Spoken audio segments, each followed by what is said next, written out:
வணக்கம். இந்த பதிவில் டிசம்பர் மாதத்திற்கான மாதம் ராசி பலன் மேஷம். இந்த டிசம்பர் மாதத்திற்கான கிரக பெயர்ச்சி நிலைகள் 5ஆம் தேதி கடகத்திலிருந்து மிதுனத்திற்கு குரு பெயர்ச்சி அடைகிறார். 7ஆம் தேதி துலத்திலிருந்து விருச்சிகத்திற்கு புதன் பெயர்ச்சி. 8ஆம் தேதி விருச்சிகத்திலிருந்து தனுசிற்கு செவ்வாய் பெயர்ச்சி.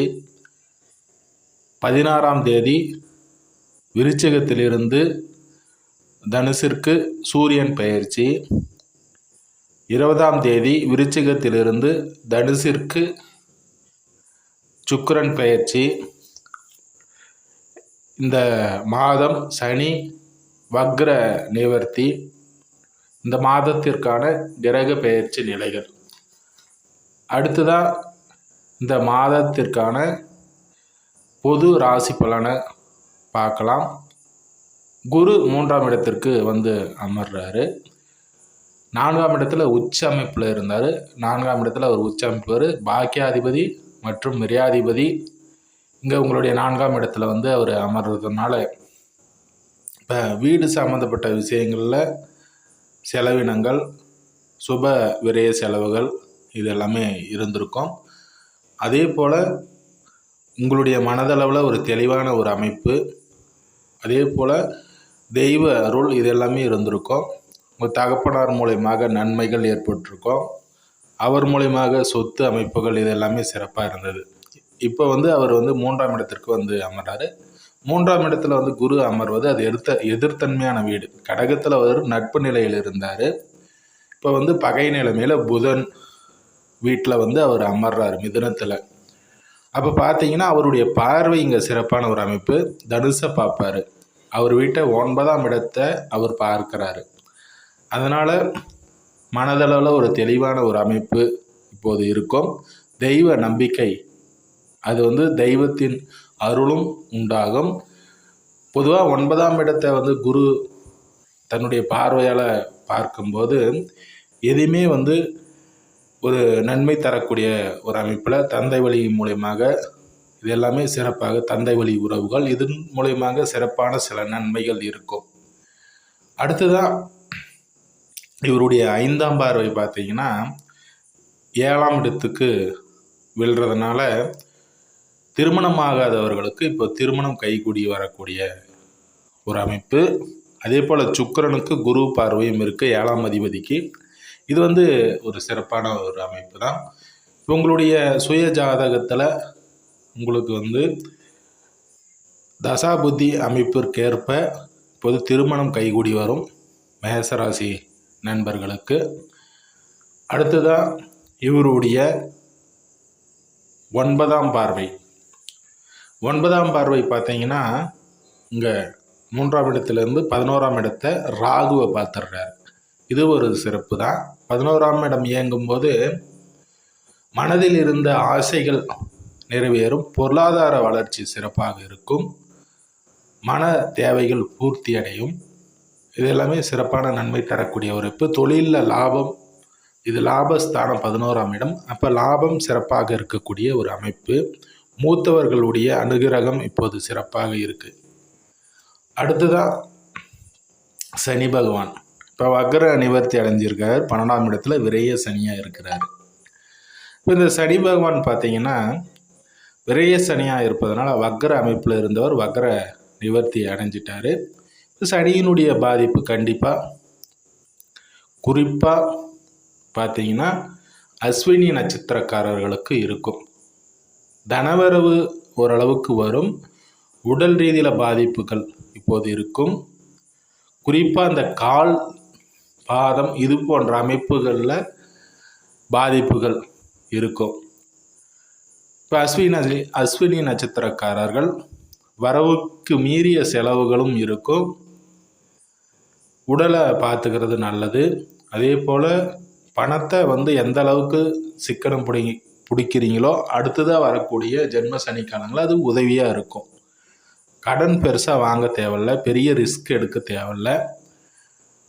போதுமன்ற அளவுக்கு உங்களால் எவ்வளோ வரவோ அதற்கேற்ற செலவு செய்து கொஞ்சமாவது மிச்சம் பிடித்து வச்சுக்கினீங்கன்னா அடுத்து வரக்கூடிய ஒரு அமைப்பு ஒரு சிறப்பான ஒரு அமைப்பை தரும். இவருடைய பார்வை பார்த்தீங்கன்னா 2ஆம் இடத்தை பார்க்குறாரு. சனி வக்ர நிவர்த்தி அடைஞ்சிட்டாரு. இப்போ வார்த்தைகள் ரீதியில் குடும்பம் ரீதியில் கவனம் தேவை. அடுத்ததாக 6ஆம் இடத்தை பார்க்குறாரு. வேலை சம்மந்தப்பட்ட விஷயங்களில் கடன் அமைப்பு. இப்போ உடல் ரீதியில் பாதிப்புகள் 6ஆம் இடத்தை அவர் பார்க்குறாரு இல்லையா? இப்போ உடல் ரீதியில் பாதிப்புகள் அஸ்வினி நட்சத்திரக்காரர்களை தவிர மற்றவர்களுக்கு ஓரளவு பரவாயில்ல. வேலை சம்மந்தப்பட்ட விஷயங்களில் கவனம் தேவை. கடன் வாங்கிறது கொடுக்கறது இது போன்ற அமைப்புகளில் கவனம் தேவை. அதே போல் இவருடைய 10ஆம் பார்வை இங்கே 9ஆம் இடத்தை குருவும் பார்க்குறாரு, சனியும் பார்க்கறதுனால ஒரு நியூட்ரலான பலன் தான் அங்கே இருக்கும். இப்போ குரு பார்க்கும்போது மன தேவைகள் பூர்த்தி அடைந்தால் ஒரு சஞ்சலத்தோடு தான் அது பூர்த்தி அடையும், சனியினுடைய பார்வையும் அங்கே இருக்கிறதுனால. அடுத்ததான் இந்த உங்களுடைய ராசிக்கு அதிபதி பாக்கியஸ்தானம் 9ஆம் இடத்துல அமர்ந்துடுறாரு. இது ஒரு சிறப்பான ஒரு அமைப்பு தான். ஏன்னா உங்களுடைய ராசிக்கு அதிபதி இங்கே 9ஆம் இடத்துல அமர்வது என்பது ஒரு சிறப்பான அமைப்பு. குருவின் வீட்டில் அமர்றாரு. இந்த மாதம் பார்த்தீங்கன்னா ஒரு தெளிவான ஒரு அமைப்பு, தெய்வ அருள் இது எல்லாமே ஒரு சிறப்பாக இருக்கும்.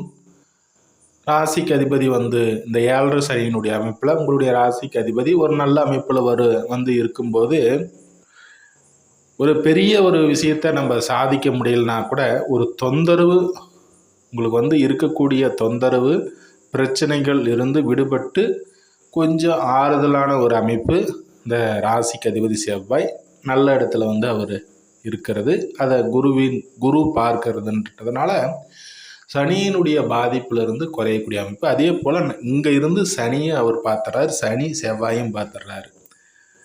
அப்போ நீங்கள் வாண்டடாக போய் வேலை சம்மந்தப்பட்ட விஷயங்களிலும் உங்களுக்கு கீழே வேலை செய்யக்கூடிய ஆட்களிடமும் தேவையில்லாத விஷயங்களில் மூக்கு நுழைக்காமல் அவர்களிடம் எதையுமே பெருசாக அழட்டி கொள்ளாமல் இருந்தீங்கன்னா ஒரு சாதகமான ஒரு அமைப்பு கண்டிப்பாக இருக்கும். இப்போ வேலை சம்மந்தப்பட்ட விஷயங்களில் ஓரளவு நன்மையும், அதே போல் உங்களுடைய மனது உடல் இது போன்ற விஷயங்களில் ஆரோக்கியமான ஒரு அமைப்பு. சனியினுடைய பார்வை இருந்தாலும் குருவினுடைய பார்வையும் இருக்கிறதுனால உங்களுடைய உடலில் தேவையில்லாத உணவை உட்கொள்கிறது, தேவையில்லாத விஷயங்களை எடுத்துக்கிறது இது போன்ற அமைப்புகளில் இல்லாமல் இருந்தால் குடிப்பழக்கம் இருப்பவர்கள் குடிப்பழக்கத்தை விட்டுட்டு ஒழுக்கமாக தன்னுடைய உடலை பார்த்துக்கினா சிறப்பாக இருக்கும். புதனுடைய அமைப்பும் பார்த்தீங்கன்னா உங்களுக்கு ஒரு சாதகமான ஒரு அமைப்பில் தான் இருக்குது. விருச்சிகத்திலிருந்து 2ஆம் இடத்தை அவர் பார்க்குறாரு. அதுவும் ஒரு சிறப்பான ஒரு அமைப்பு. சுக்கிரன் பார்த்தீங்கன்னா 2ஆம் பாவாதிபதி பாக்கியஸ்தானத்தில் அமைகிறாரு. இருந்தாலும் இங்கே சனியினுடைய பார்வையும் இருக்குது. அதனால் ஒரு நல்ல ஒரு அமைப்பு, தனம், குடும்பம், வருமானம் இது போன்ற அமைப்புகளில் எந்த ஒரு விஷயத்திலும் பெரிய அளவில் அகலக்கால் வைக்காமல் புதிய முயற்சிகளில் ஈடுபடாமல் ஒரு நியூட்ரலான ஒரு அமைப்பில் இந்த மாதம் வாழக்கூடிய ஒரு அமைப்பு கண்டிப்பாக மேச ராசிக்காரர்களுக்கு உண்டு. அடுத்ததாக இது போன்ற பதிவில் சந்திக்கிறேன். நன்றி, வாழ்த்துக்கள்.